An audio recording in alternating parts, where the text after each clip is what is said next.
Mga mahal kong kababayan, nagsasalita ako ngayon hindi bilang politiko, kundi bilang isang Pilipino nagmamahal sa ating bansa. Pero sa bigat ng mga nangyayari ngayon, hindi ko na kayang manahimik. Akala ko noon asenso na talaga ang Pilipinas. Pero ito, binabagsak na naman tayo ng korupsyon. Ang taas na ang mga bilihin ngayon. Tuloy-tuloy pa ang pagbaha. At ang pinakamasama, bilyong-bilyong piso ngayon ang nawawala gawa ng korupsyon ang mga proyekto panggobyerno. Itong flood control scandal ay ang pinakamalaking katiwalian na nasaksihan ko sa buong buhay ko. 8 presidente na ang akin nasaksihan na namuno sa bansang ito. At ngayon lang ako nakakita ng pinakamalaking sabwatan at sistematikong pagnanakaw ng kaban ng bayan. Lalo pang lumala ang pagbaha mula noong umupo ang ating presidente na si Bongbong Marcos Jr. Bakit? Dahil wala siyang malinaw na pambansang plano laban sa baha.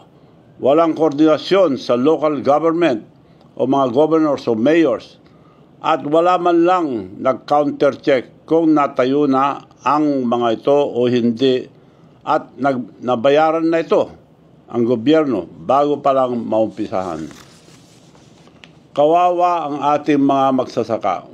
Binabaha pa din at ang kanilang tanim dahil palpak ang flood control project sa bayan nila. Tuloy-tuloy pa rin ang malakas na pagdaloy ang baha na sumisira sa mga tahanan ng mga pamilyang Pilipino. Buong bansa natin ay nagdurusa, lalo na ang mga mahihirap.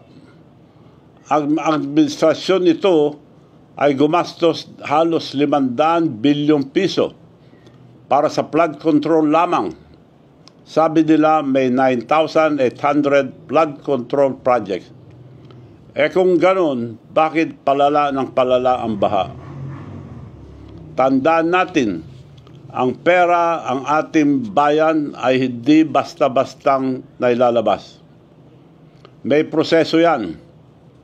At sa dulo ng proseso, isang tao lang ang may hawak ng desisyon, ang Presidente ng Republika ng Pilipinas. Bago pa man makarating sa Kongreso ang budget, ang Pangulo muna ang nag-aproba ang lahat. Sa kanya muna dumadaan ang National Expenditure Program or NEP, ang plano kung saan mapupunta ang bilyong-bilyong pera ng gobyerno. Pagkatapos ng NEP, ang Department of Budget and Management or DBM at ang Department of Public Works and Highways or DPWH ang naglalabas at nagpapatupad ang mga proyekto ito. Itong mga departamentong ito ay reporting direkto sa opisina ng Presidente. Hindi sila kumilos ang sarili lang. Sumusunod sila sa direksyon ng Pangulo. Kaya nung naglagay ang Kongreso at Senado ang 450 billion para sa public work at 29 billion lang ang binawas ni Marcos Jr. Ibig sabihin, inapurbahan pa rin niya ang 421 billion kasama ang sarili niyang pinsan na si Speaker Martin Romualdez. Lahat ng mga malaking proyekto ng gobyerno, bawat flood control project, lahat yan dumaan sa opisina niya. Siya ang nag-aproba ang bawat pondo at siya ang pumipirma taon-taon sa General Appropriation Act or ang GAA na batas ang pondo ng bayan. Kaya alam niya lahat ito. Nagulat ako nung sinabi niya sa SONA, mahiya naman kayo. O bakit kayo? Sinadya niyang linaglag ang mga kasama niya, dapat siya ang mahiya. Ilinaglag niya ang mga engineers at contractors para huwag nang umabot sa kanya.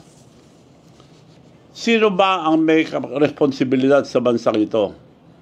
Hindi ba kayo, Mr. President?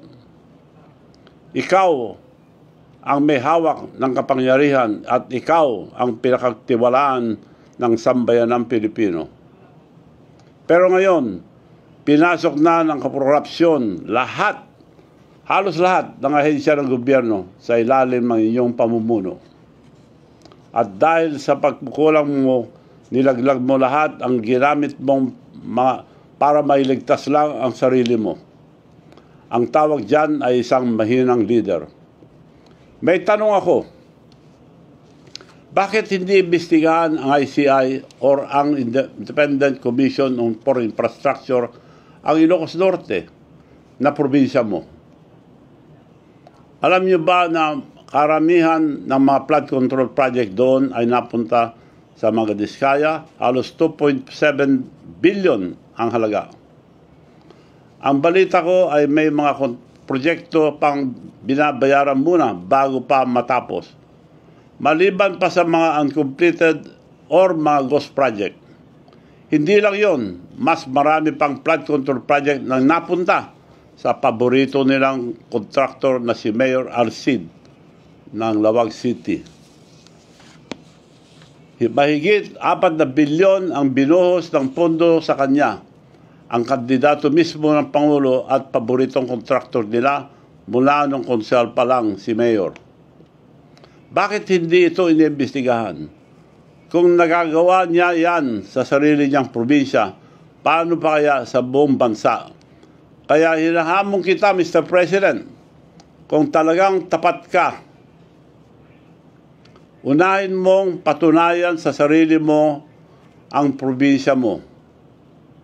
Ipakita mo muna ang iyong kredibilidad bago mo ipasa ang sisi sa iba. Inanyayan ko ang mga kabataan, ang mga religious group na pumunta sa Ilocos Norte at samahan ng ICI sa pag-imbestiga sa mga flood control project doon. Magsama kayo ng media para hindi may tago ang mga pag-imbestiga ng ICI. Tingnan niyo po kung paano nila ako patataymikin. Ibabaliktad nila ang kwento. Gamit nito walang basehang na plunder case laban sa akin. Pilit nila akong sinisiraan dahil pinili kong magsabi ng totoo. Ang totoo tungkol sa korupsyon na nangyayari mismo sa pinakamataas na pwesto ng gobyerno. Ang paggawa lang nila ay gumawa ng plunder case sa akin para patahimikin ako. Ang nagsampa ng kasong plunder laban sa akin, si Atty. Tilly Cordero, isang abogadong suspendido ng Korte Suprema ng 6 na buwan dahil sa paglabag sa Code of Professional Responsibility ang mga abogado. Pumunta po siya mismo sa aking bahay upang humingi ng pera at binibentahan niya ako ng, ang sabi niya, hotel and resort, 20 million lang, Mayor. Mura yun. Hotel resort.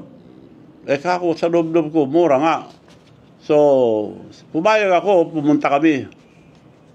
Nung nandun po kami, nakita ko po na maliit na bahay, 2 kwarto na maliliit. Pagbukas mo, makita mo na ng kama. At napakaliit ang bahay, napalaki lang dahil ito sa picture, makita nyo, ang likod ng bahay niya, nag-encroach pa sa river canal para lumaki lang yung bahay na binibenta sa akin. Ang liit, 20 million daw. Di ba pangluloko yan? Ganong klase itong babae ito. Pero ngayon, mukhang may nagpupundo na sa kanya na flood control para lang sirain ako.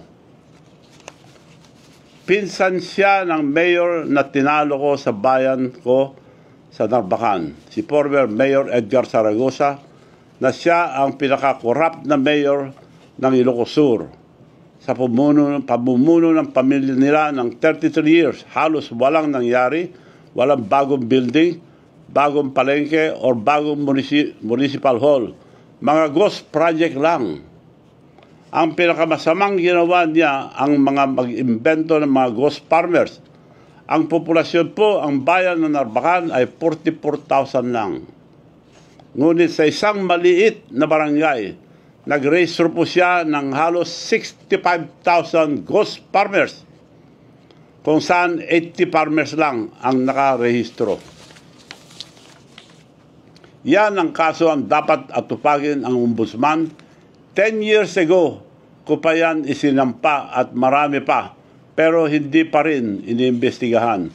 Bakit itong fabricated case laban sa akin ay tinanggap agad? Ganyan sila. Patahimikin ang mga nagsasabi ng totoo at protektahan ang mga magdanakaw. Kung may mangyari sa akin, ikulong man nila ako or patayin, alam nyo na, gusto nila akong patahimikin. Pero okay lang sa akin dahil nakapaglingkod na ako sa ating bansa at nasabi ko na ang mga katiwalian ang administrasyong ito.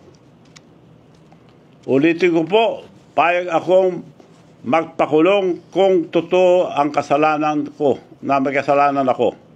Ako po ay isang tao na may isang salita. Sana po magising na tayo.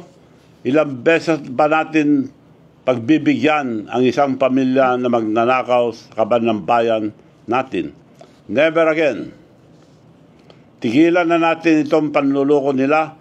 Ito ang pagkakataon natin dahil alam na natin sino ang totoong mastermind. Matuto na tayo. Piliin natin ang katotohanan kahit mahirap. Pilitin natin yung tama. Huwag tayong matakot. Dahil laban natin ito sa mga korap na opisyal ng ating bansa. Mga kababayan, hindi tayo bubo. Hindi tayo pipi. Panahon na para sabihin, tama na, sobra na. Kaya ngayon, hinihiling ko sa inyong lahat, sama-sama tayo laban na ito para sa ating bansa. Huwag natin hayaan ang ICI na binuo ang Pangulo mismo ang magdikta ng limitasyon na investigasyon nito.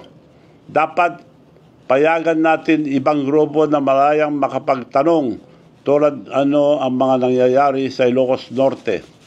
Huwag natin hayaang protektahan nila ang kanilang mga kaibigan, kamag-anak at higit sa lahat, ang Pangulo mismo. Lumalabas na po ang katotohanan.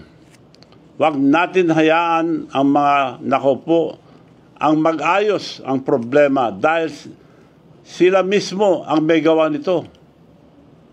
Hindi po darating ang pagbabago kung iantayin lang natin.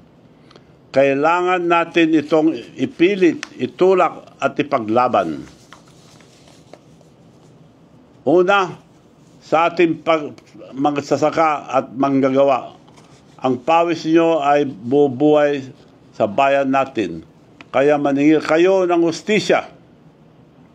Sawa na tayo sa pangakong paulit-ulit. Bilyon-bilyon na ang nagastos pero hanggang ngayon, kayo pa rin ang nalulunod sa bukid, sa baha at sa kahirapan. Kalawa, sa kabataan, magkaisa kayo, mapayapa ngunit makapangyarihan, pagkikilos na sabay-sabay. Ang kinabukasan nyo ay dinanakaw nila. Kaya paglaban nyo, kapag nagkaisa ang mga kabataan, kayo ang magiging pinakamalakas, pinakapangyarihan na hindi makapigil ang katotohanan.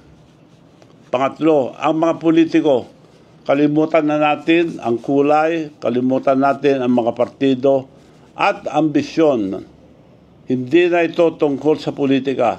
Ito ay tungkol sa danggal ng ating bansa. Kung kayo maglingkod sa ating bansa, magsalita na kayo ngayon at magsama-sama tayong lahat. Tandaan ninyo, maalala ng bansa ang mga tumindig para sa katotohanan. ang mga duwag at hindi nagsalita at ang mga sumusuporta sa mga korap ay makakalimutan ang sambayan ng Pilipino. Pangapat, sa ating pulis at sundalo, nanumpa kayo na ipagtanggol ang Republika, hindi ang mga korap na politiko. Kapag ang mga tao ay nagprotesta ng mapayapa, ang tungkulin nyo ay protektahan sila, hindi pigilin.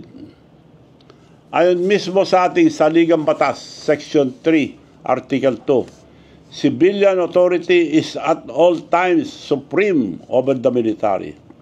The Armed Forces of the Philippines is the protector of the people and the state.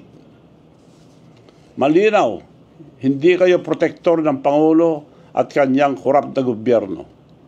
Kayo ang protektor ng taong bayan at ang ating bansa. At panghuli, sa sambayan ng Pilipino, magising na po tayo. Huwag na nating hayaang ilibing muli ang katotohanan. Sawa na tayo sa kasinungalingan, sawa na tayo sa pangurakot, humingi tayo ng pananagutan. Imbestigahan ang Ilocos Norte, imbestigahan ang bawat proyekto, bawat pangalan, walang exempted, walang kamag-anak, walang kaibigan, walang crony, ilantad ang bawat ghost project, bawat perang ninakaw sa kinabukasan ng ating mga anak. Kung ang isang leader ay hindi kayang akuin ang kasalanan ng kanyang gobyerno, mas mabuti pang magbitaw siya kaysa ipagpatuloy ang panglilinlang sa bayan. Huwag niya na sanang antayin magalit pa ang tao, baka mas masama pa ang mangyayari sa kanya kaysa tatay niya na pinatalsik ang buong bansa. Kaya tumindig tayo, magsalita tayo, kumilos tayo ngayon bago pa maubos ang kaba ng bayan. Gawin natin ilaw ang ating kinabukasan ang katotohanan. Sapagkat bawat pera, ninakaw at bawat proyektong pinabayaan ay may kapalit na luha, gutom at buhay ng mga Pilipino. Maraming salamat po at pagpalain tayo ng Panginoon. Mabuhay ang Pilipinas! Ako po si Manong Chavit, Singson.